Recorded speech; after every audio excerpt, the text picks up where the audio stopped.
그리스도의 말씀은 얼마든지 예수 안에서 예가 되니 너희가 아멘하여 하나님께 영광을 돌리라 했어요. 아멘은 그렇게 나도 동의합니다. 그렇게 될 줄로 믿습니다는 뜻이에요. 하나님께서 현재보다 1000배나 많게 하시길, 내가 복 주시기를 원하노라. 아멘. 그렇습니다. 하나님 그렇게 될 줄로 믿습니다. 그렇게 나가는 우리 복된 주인공들이 되길 바랍니다. 우리 어린아이들까지 오늘 오는데 참 우리의 보배들이죠. 보배들 감사합니다. 저는 가정의 믿음의 자녀들이 주 안에서 잘 되리라고 믿습니다. 그렇습니다. 우리 성도님들의 가정이 또 하시는 기업과 새해에는 더 놀랍게 하나님의 크신 은혜와 축복이 넘치기를 소망합니다.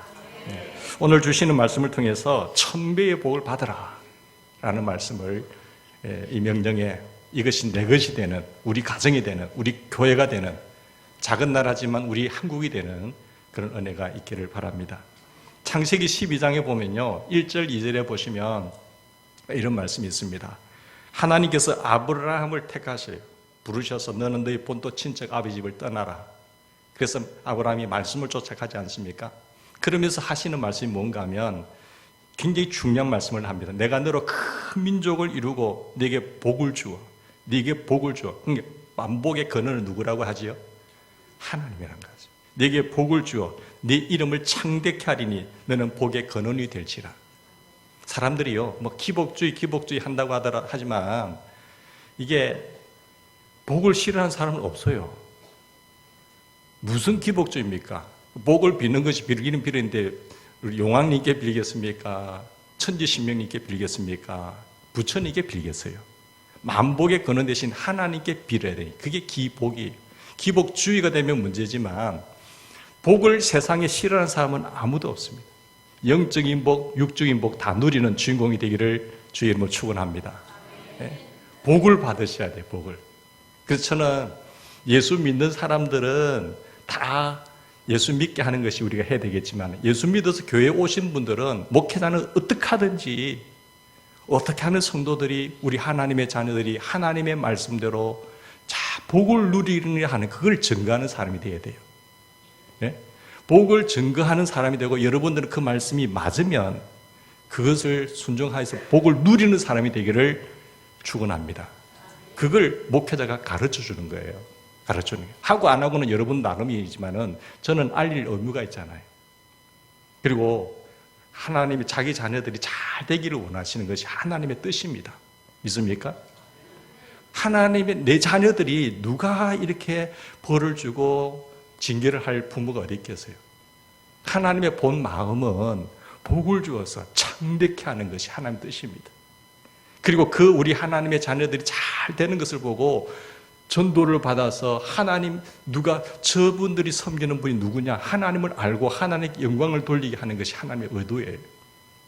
근데 그 비밀은 뭔가 하면 하나님의 말씀을 따라가셔야 돼요. 왜냐하면 하나님은 절대 거짓말 하시는 분이 아니거든요. 하나님의 속성 가운데 신실성이라는 게 있습니다. 신실성. 그 신실성은 하나님 말씀하신 바는 그대로 이루세요. 약속하신 바는 그대로 이루시는 거죠.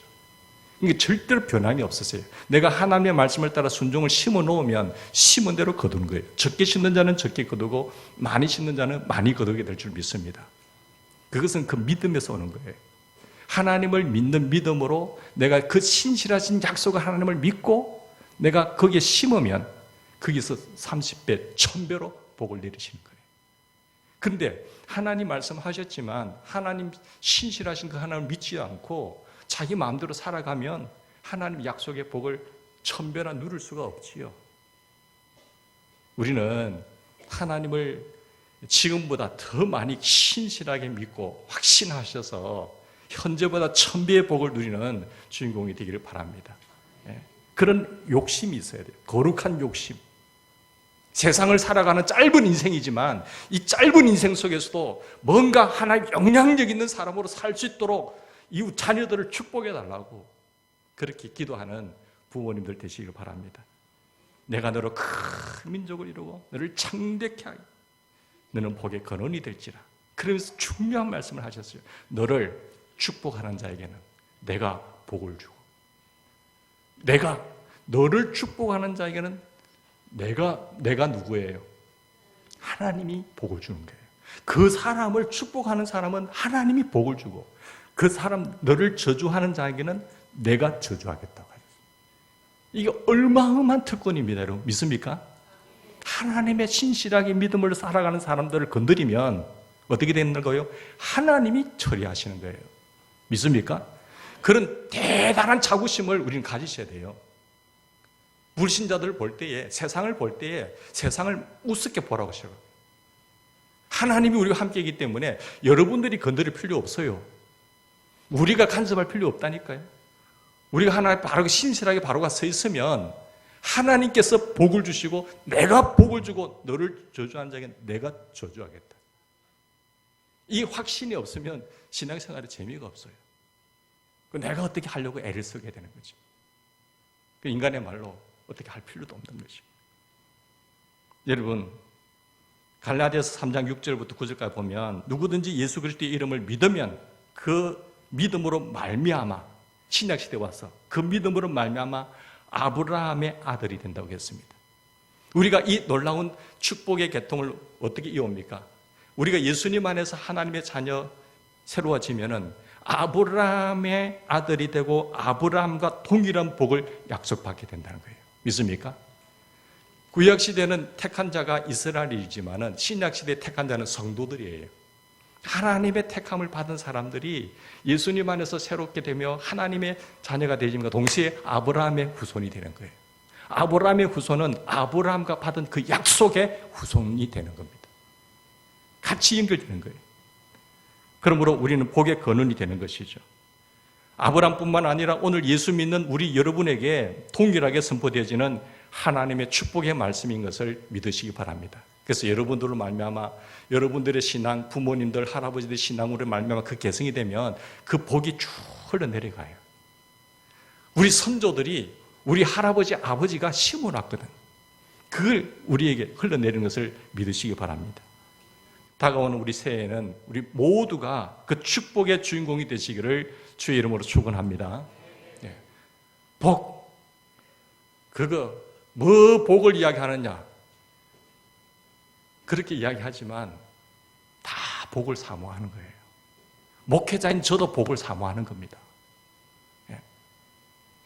그래서 이런 그 소망, 이런 바람이 있어야죠.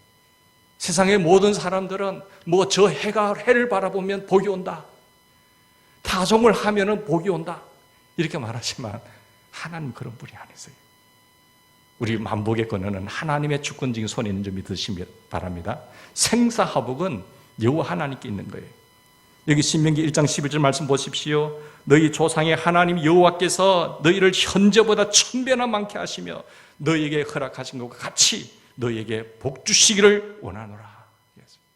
이 말씀은 모세가 이스라엘 백성들이 번성함으로 말미암아 이제는 스스로 혼자 다스릴 수 없어서 두령들을 세워요. 두령들을 세우면서 하나님께로부터 받은 말씀입니다. 여호와께서 너희를 현재보다 1000배나 많게 하시며 그와 같이 너희에게 복 주시기를 원한다. 하나님께서 이스라엘 백성들에게 1000배의 복을 주시기를 원하시는 거예요. 하나님이 소원하고 있는 거예요. 하나님이 원하시는 거예요. 이건 하나님의 뜻이에요.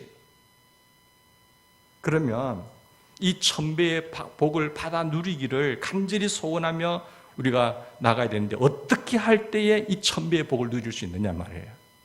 그게 신실하신 하나님의 뜻을 의도를 아셔야 돼요. 자, 성경은 우리에게 구원에 이르게 하는 지혜가 있는 것을 여러분 믿으십니까?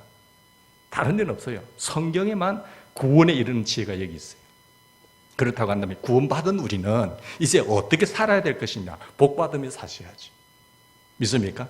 이 땅에서도 복을 누리고 하늘나라에서 영원한 지복을 누리는 그런 저와 여러분이 되기를 바랍니다. 처음에 구원의 지혜를, 구원의 복을 못 받은 사람들은 구원받기 위해서 애를 쓰셔야 돼요. 구원이 어디 있느냐? 절이 있느냐? 저기에 무엇이 있느냐? 이슬람이 있느냐? 세상에서 막 찾아다니잖아요. 그 구원의 간격을 아는 사람은 이미 우리는 구원받은 사람들인데 그러면은 어떻게 복된 삶을 누리며 살아갈 것이냐? 그게 신경을 쓰셔야 된단 말이에요. 여러분, 성경에 보면 제가 이 말씀을 보다가 참 중이 제 머리 깎기 그렇다 해서 안 전하려고 하다가 한 번은 전해야 되겠다는 생각이 들어요. 왜? 주님이 말씀하셨으니까. 천배의 복을 누리기 위해서는 주의 종을 통하여 복을 받게 됩니다. 통도가 주의 종이에요. 그걸 여러분 성경은 아셔야 돼요. 성경은 주의 종을 통해서 복을 넘치도록 받을 수 있다고 말하는데, 그러면 주의 종에게 어떻게 할 때 복을 받느냐? 다윗이요, 엔게디 항무지에 있을 때도 마찬가지고 주의 종에 쓸 것을 공급할 때 마태복음 10장 40절에 보면 너희를 영접하는 자는 나를 영접하는 것이요, 나를 영접하는 자는 나 보내신 이를 영접하는 것이요. 누가 나 보내신 이가 누구예요? 하나님이잖아요. 너희를 영접하는 자, 즉 주의 종을 영접하는 사람은 주님께서 보낸 종들, 보낸 사람을 나를 영접하는 것이에요. 주의 종들을 거절하는 것은 그를 보내신 주님을 거절하는 것이고, 즉 너희를 영접하는 것이 나를 영접하는 것이고, 나를 영접하는 것이 나를 보내신 하나님 아버지를 영접하는 것이란 거예요. 예수님은 제자들을 영접하는 자는 예수님 자신을 영접하는 거예요. 그러니까 지금은 예수님이 나타나지는 않으셨어요. 그런데 예수님 나타나지 않았지만 예수님을 잘 영접하고 예수님을 보내신 하나님 아버지를 잘 영접하는 것이 누구를 영접하는 거예요? 주의 종을 영접하는 거예요. 지금 예수님이 나타나고 하나님 나타나신다고 한다면 많은 사람들이 잘 영접 안 하시겠어요? 예수님 우리 집에 와서 식사하세요. 우리 집에 와서 주무세요. 하지 않으시겠어요? 근데 내가 이걸 잘 생각해 보니까 부흥 강사들이 오면은 서로 부흥 강사님을 모시려고 애를 쓰는 사람들이 있더라고요. 그 사람은 뭔가 아는 사람들이. 부모님들 하시는 걸 보았거든. 복받은 애살이 있단 말이에요. 믿습니까? 그걸 예수님을 영접하는 것이에요. 빌립보 4장 18절 이하에 보면 내게는 모든 것이 있고 또 풍부한지라 에바브로 지도편에 너희의 준 것을 받음으로 풍족히 하니 이는 받으실 만한 향기로운 제물이요 하나님을 기쁘시게 한 것이라. 이 사도 바울이 사역을 하다가 힘들 때 빌립보 교회 교인들이 바울이 쓸 것을 공급해 준 거예요. 사역을 하도록 쓸 것을 마음껏 공급해 준 거예요. 그때 이는 하나님이 받으실 만한 향기로운 예물이라고 하셨어요. 그리고 이것이 하나님을 기쁘시게 한 것이라고 했습니다. 믿습니까? 나의 하나님, 그래서 나의 하나님 그리스도 예수 안에서 영광 가운데 그렇게 한 사람을 나의 하나님 그리스도 예수 안에서 영광 가운데 그 풍성한 대로 너희 모든 쓸 것을 채우시리라. 이게 아무나 천비의 복을 주는 게 아니고 주의 종이 쓸 것을 공급할 때에 그리스도 예수 안에서 영광 가운데 너희 모든 쓸 것을 채우신 거예요. 믿습니까? 여기 눈을 열리셔야 돼요. 주의 종에게 인색한 성도들, 교인들, 교회 보면요 같이 쪼그라듭니다. 내가 좀 부족하더라도 하면 되는 거예요. 주의 종들이 그걸 받아가지고 그때 부자가 되겠어요. 재산 축적하겠어요. 뭘 하겠어요. 남으면 헌금할 것이고 남으면 주의 하는 기뻐하심을 쓰지 않겠어요? 정말 나쁘고 성도들의 주신 걸 가지고 자기 인마이 포켓하고 재산 축적한다, 그건 진짜 도둑이지요. 그렇지 않다고 한다면 하나님의 일을 마음껏 할 수 있도록 인색하지 말라는 거예요. 그게 누구에게? 내가 복받는 비결이라는 거죠. 바울은 빌립보 성도들이 자기에게 공급해 준 것을 하나님이 받으실 만한 거예요. 하나님을 기쁘시게 한 것이. 그것이 하나님을 기쁘시게 한 거죠. 저의 소원은요, 내 인생 하나님을 기쁘시게 하는 것이 첫 번째입니다. 첫 번째. 여러분, 주의 종에게 드리는 것은 누구에게 드린 것 같다고요? 하나님께 드린 거예요, 그거는. 하나님께. 그래서 바울은 주의 종에 쓸 것을 공급하는 자들에게 그 풍성한 대로 너희 모든 쓸 것을 우리 하나님께서 채우신 거예요. 나는 하나 드렸는데 하나님은 30배로, 하나님은 1000배로 주신다니까. 그게 심는 씨앗에 심는 것이 있어야 그게 30배로, 60배로 싹이 나고 열매가 맺는 거예요. 심지도 않고 하나님 1000배의 복을 주세요, 100배의 복을 주세요 하는 것은 완전히 뭡니까? 그럼 굉장히 그런 세상에서도 필요 없는 사람들이죠. 그런 욕심을 가지면 안 된다는 겁니다. 열왕기상 17장에 보면 마찬가지예요. 엘리야가 어떻게 됩니까? 사르밧 과부가 마지막으로 설 때 엘리야가 힘들 때에, 주의 종이 힘들 때에 사르밧 과부가 자기 있을 것을, 자기 아들하고 먹을 것을, 그 흉년의 때에 먹을 것을 가지고 있었는데 엘리야가 와서 좀 달라고 하니까 이 미친 사람 아니냐, 내 오늘 내 자식하고 내하고 먹고 살 건데 엘리야 선지자가 와서 달라고 하니까 이 사꾼 선지 아니야, 그렇게 생각할 수도 있잖아요. 그죠? 지금 교회 형편이 어려운데 뭐 지껏 챙긴다고? 그것도 가난한 사람이 가서. 뭐 부자가 되고 재산이 남아 돌면 모르겠는데 오늘 내 아들하고 같이 먹고 이제 흉년의 때 먹고 이거 먹고 이제 다 떨어지는데 그거 달라고 하니까 참 기가 찬 것 아니겠어요? 그런데도 사르밧 과부가 어떻게 돼요? 드리는 거예요. 드렸더니 흉년이 끝날 때까지, 풍년 오기까지 양식이 마르지 않는 은혜가 있었던 겁니다. 좀 이기서 깨달으셔야 되는 거예요. 네? 그죠? 주의 종에게 인색한 사람들이 잘 되는 거 보셨어요? 되다가도 안 되는 겁니다. 그러나 하나님이 주시면 사르밧 과부라고 하더라도, 내가 오늘 먹고 죽는다고 하더라도 하나님께서 주시는 거예요. 주의 종이 주는 거 아닙니다. 주의 종은 하나님 나라에 쓰임받는 한 도구일 뿐이에요. 복은 그걸 보시고 하나님이 주시는 거예요. 하나님. 믿습니까? 주의 종은 아무 능력이 없어요. 여러분, 목사가 여러분에게 복을 준다고 착각하시면 안 됩니다. 어떤 부흥 강사가 여러분 복 받아라 한다고 복이 떨어진 거 아니에요. 그렇잖아요. 우리가 말씀대로 순종하면 복은 누가 주세요? 하나님이 주는 거예요. 엘리사도 마찬가지예요. 엘리사의 쓸 것을 주밀히 대접한 그 수넴 여인이 있잖아요. 수넴 여인이 어떤 복을 받았는가 하면 엘리사가 그곳을 지날 때 강건하게 음식을 대접합니다.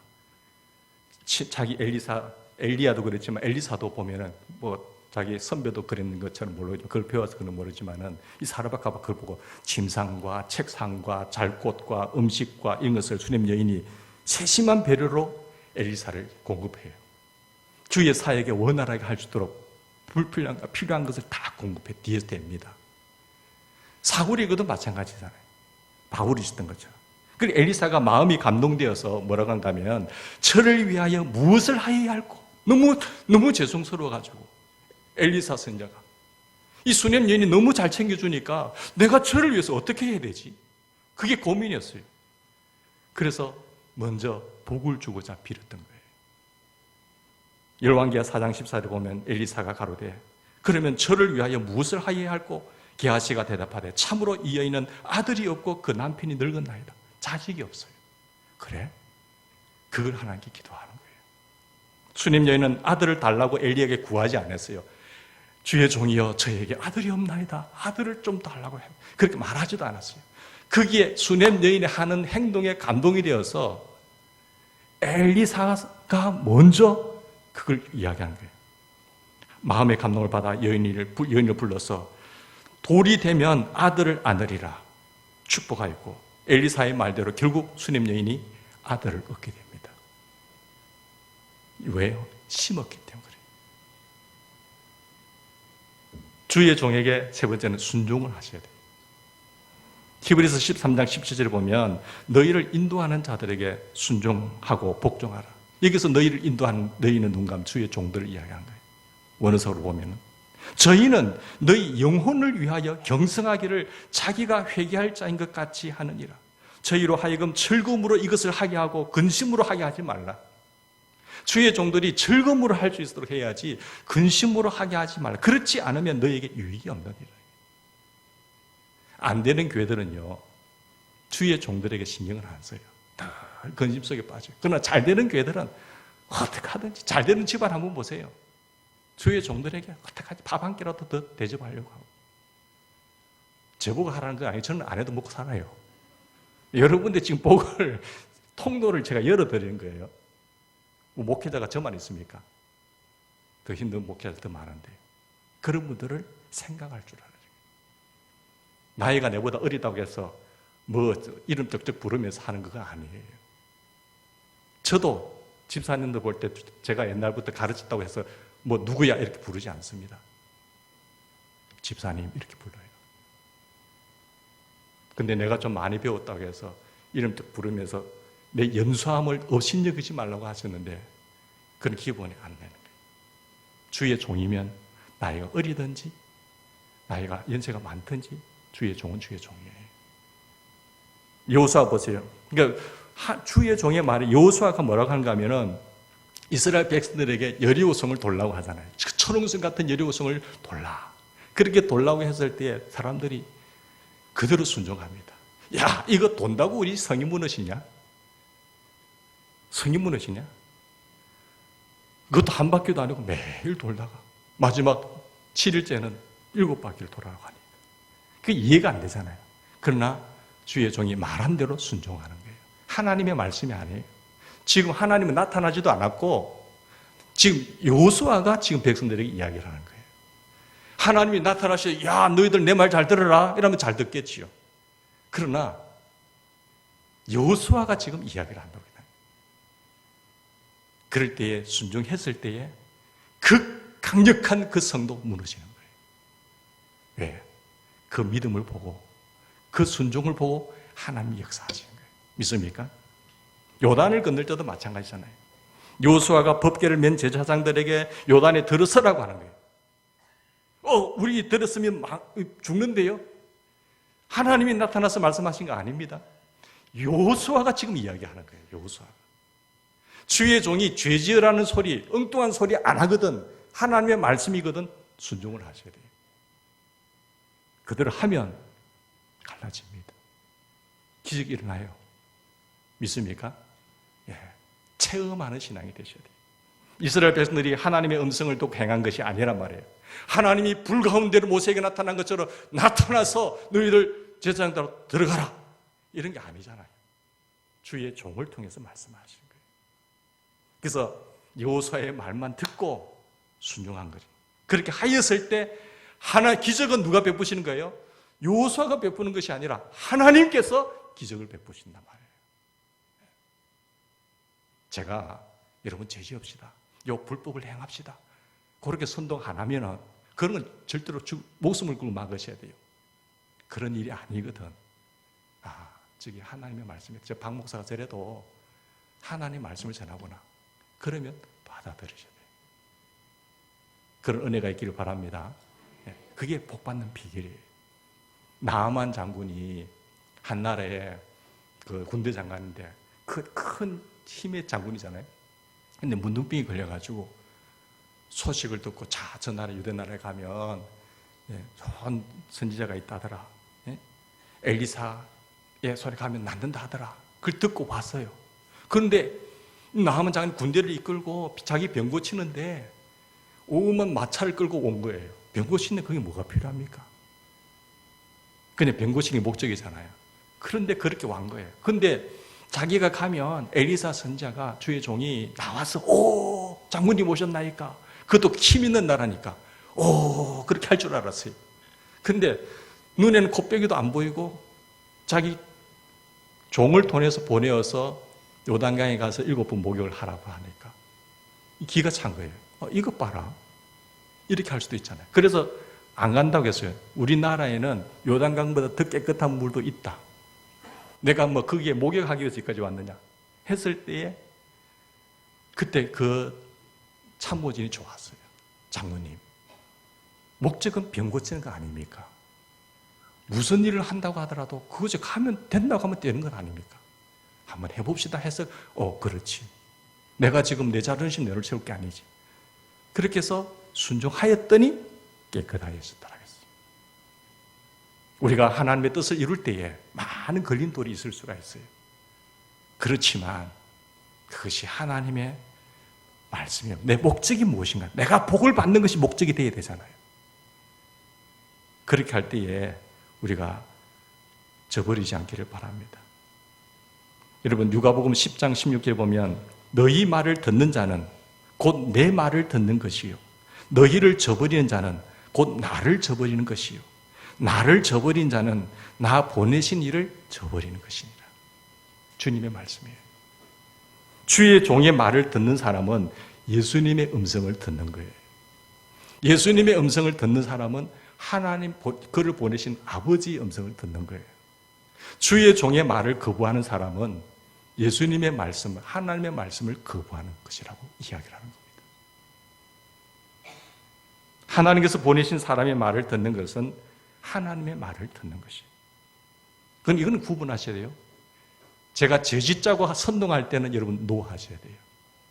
그러나 그렇지 않은 일이면 순종을 하셔야 되는 거예요. 이처럼 우리는 주의 종을 통하여 복이 넘치도록 받을 수 있습니다.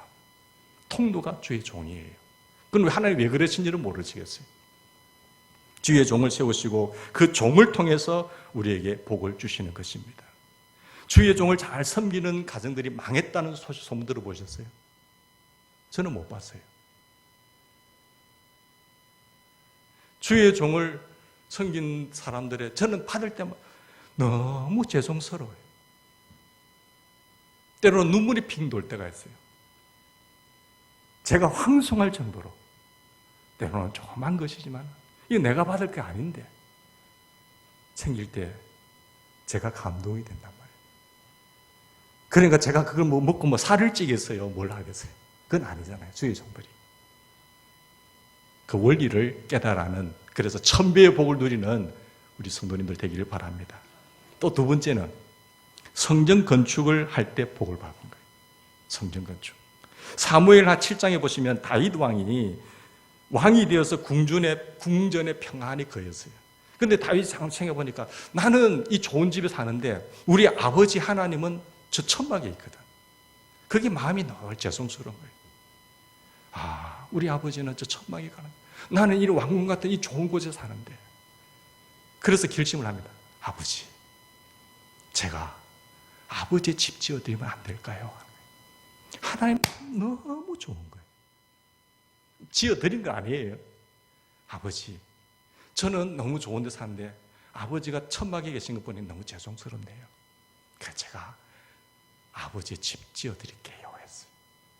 그걸 보고 하나님 뭐라고 하시는가 하면 너무 기뻐하셨다고 했어요. 그랬을 때 하나님이 놀라운 복의 약속을 합니다. 어떤 약속인가 하면 사무엘하 7장 10절 9절이에요. 네가 어디를 가든지 내가 너와 함께 있어 네 모든 대적을 네 앞에 멸하였은즉 세상에서 존귀한 자의 이름같이 내 이름을 존귀하게 만들어주리라. 집을 나 지어드린 것도 아닌데 그 마음을 보시고 너무 기뻐서 네 이름을 존귀하게 만들어주리라 했어요. 이런 약속을 받는 주인공이 되셔야 되는 거예요. 여러분의 가정이, 여러분의 인생에, 우리 교회가 그런 약속의 보장을 받는 그런 복을 누리는 교회가 되기를 바랍니다. 그러면 다윗의 이름이 실제로 존귀하게 됐을까요? 마태복음 1장 1절에 보면 아브라함과 다윗의 자손 예수 그리스도의 세계라. 이 세상에서 가장 존귀한 이름이 누굽니까? 예수님이잖아요. 그런데 그 예수 그리스도 이름 앞에 다윗의 이름이 나옵니다. 다윗의 자손 예수 그리스도의 세계라. 그 이름이 실제로 존귀하게 되잖아요. 예수 그리스도께서 다윗의 자손으로 오신 것이 많은 이름들이 있었지만은 왜 다윗의 이름을 또 옵니까? 약속 때문에. 다윗의 그 심성 때문에 그런 거예요. 하나님은 다윗의 이름을 존귀하게 만들어준 거예요. 역대상 29장 28절에 보면 제가 나이 많아 늙도록 부하고 존귀하다가 죽음에 그 아들 솔로몬이 대신하여 왕이 되니라. 나이 많아 늙도록, 늙어서 죽을 때까지, 일시적인 부자가 아니라 늙어서 죽을 때까지 부하게 하시고 그를 존귀하게 해주셨다는 사실이에요. 죽고 난 뒤에 그 이름이 존귀한 것이 아니에요. 신약에 와서만 예수 이름 앞에 이름이 존귀한 것이 아니라 그의 평생의 삶에 살았을 때에도 하나님은 다윗을 존귀하게 만들어 주셨습니다. 그리고 이 하나님의 집을 지어드릴 마음 가졌을 때 어떻게 했는가 하면 한 곳을 정하여 옮기지 않겠다고 약속하셨어요. 사무엘하 7장 10절에 보면 내가 또 내 백성 이스라엘을 위하여 한 곳을 정하여 저희를 심고 저희로 자기 곳에 가여 다시 옮기지 않게 하리라. 다시 옮기지 않게 하리라. 아브라함은 갈대아 우를 떠나 이리저리 방황했어요. 이스라엘 백성들이 430년 종살이 하는 것도 방황했어요. 출애굽에서 나와서도 40년간 방황했어요. 그러나 그들이 아버지의 집을 지어드리고 성전을 짓고 난부터 이제는 유랑하는 방황하는 인생이 아니라 한 곳을 정하여 살 수 있도록 하나님이 지켜주실 것입니다. 믿습니까? 내 집을 짓는 비결은 저는 아버지 집을 지어드린 거예요. 그리고 또 성전을 건축함을 인해서 다시는 옮겨 다니지 않도록 땅을 기업으로 주시고 약속하시면서 또 한 가지 축복이 있어요. 악한 유로 전과 같이 해하지 않겠다는 거예요. 너희가 악한 일을 할 때도 있겠지. 그러나 전과 같이 너희를 해하지 않고 모든 대적에게서 벗어나 평안케 해주시겠다고 약속하셨습니다. 그 전과 같이라는 것은 뭡니까? 사사시대에 그들이 하나님을 멀리하고 하나님을 떠났을 때에 하나님께서 이방인들을 막대기로 사용해서 치셨잖아요. 그렇게 하지 않겠다는 거예요. 왕정시대 들어오면 다윗이 성전을 딱 지어드린 이후부터는 내가 그렇게까지는 안 하겠다. 잠깐 사랑의 징계는 하겠지만은 그처럼은 내가 심하게 하지는 않겠다는 거예요. 그 복을 주신 거예요. 사사시대 이스라엘 백성들 어떻게 다스리는지 잘 아시죠? 여호와께서 이스라엘을 진노하사 그들을 메소포타미아 왕 구산 왕 리사다임의 손에 파셨으므로 이스라엘 자손이 구산 리사다임을 8년 동안 섬기고 때로는 20년 동안 섬기고 하나님 앞에 악을 행했을 때 하나님은 이렇게 진노의 손으로 넘겨버립니다. 그런데 그렇게 하지 않았어요. 저와 여러분 주위에도 우리를 넘어뜨려 죽이려고 하는 대적들이 있지 않겠어요? 우리를 해하려고 하는 대적들이 여러분 세상에 사는 동안 없겠어요? 그러나 그때 하나님이 막아주시겠다는 거예요. 하나님이 막아주셔야 돼요. 나는 선하게 살려고 하는데 우리가 당할 수가 있거든요. 그러나 내가 하나님을 위해 살면 하나님이 막아주시는 거예요. 그리고 집을 이루어 주겠다고 약속하셨습니다. 성경을 찾아서 띄워야 되는데 제가 시간 관계상 말씀 봉독드리겠습니다. 사무엘하 7장 11절에 보면 여호와가 또 내게 이르노니 여호와가 너를 위하여 집을 이루고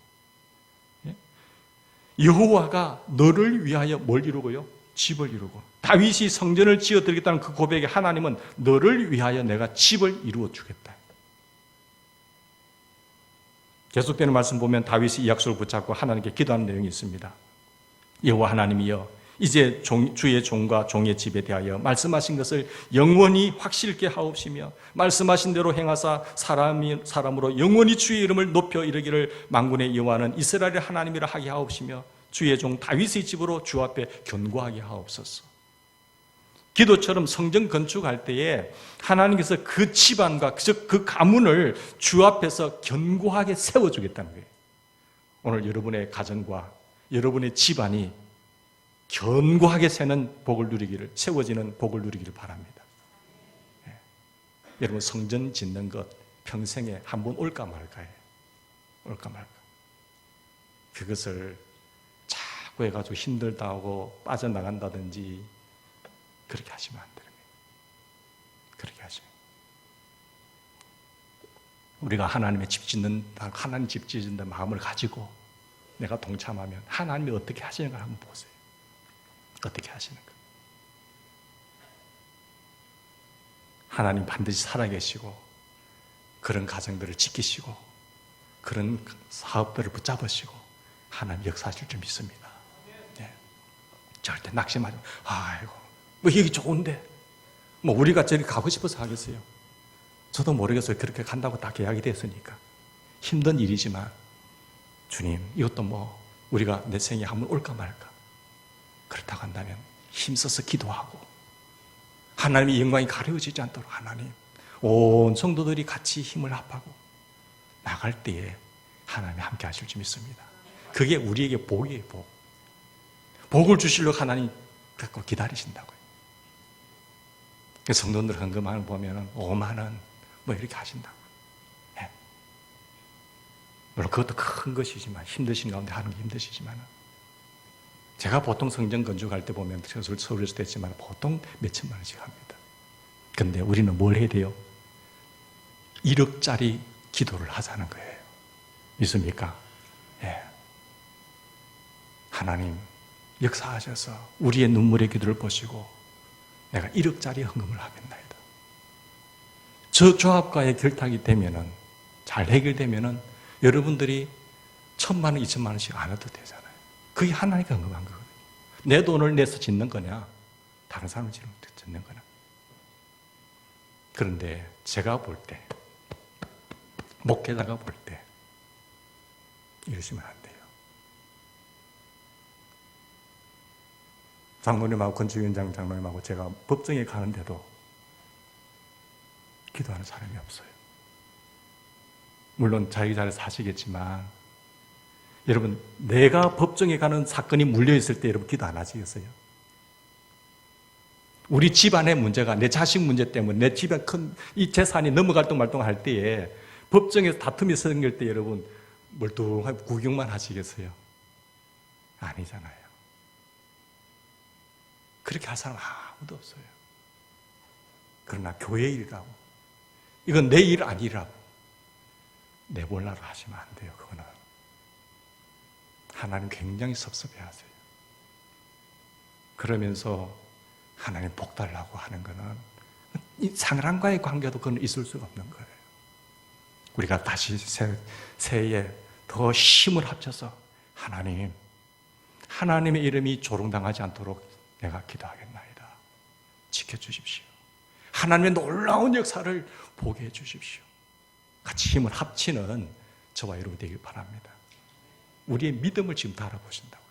믿음. 내 일처럼, 우리 아버지 일처럼 그렇게 나가는 저와 여러분 되길 바랍니다.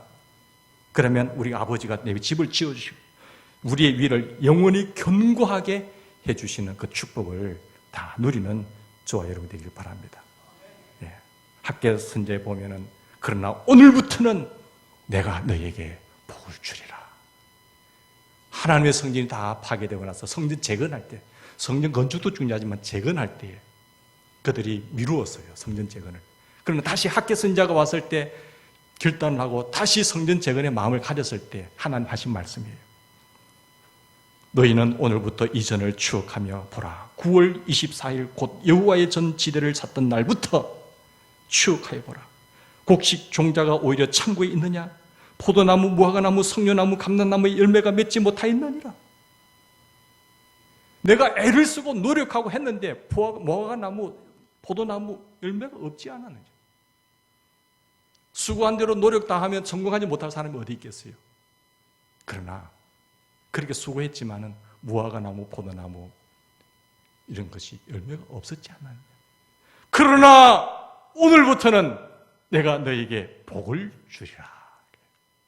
성전 재건이 시작한 날부터인 거예요. 우리가 여기에 눈이 열려셔서 하나님의 일이면 먼저 뛰어드는 저와 여러분 되기를 바랍니다. 같이 기도하십시다. 하나님,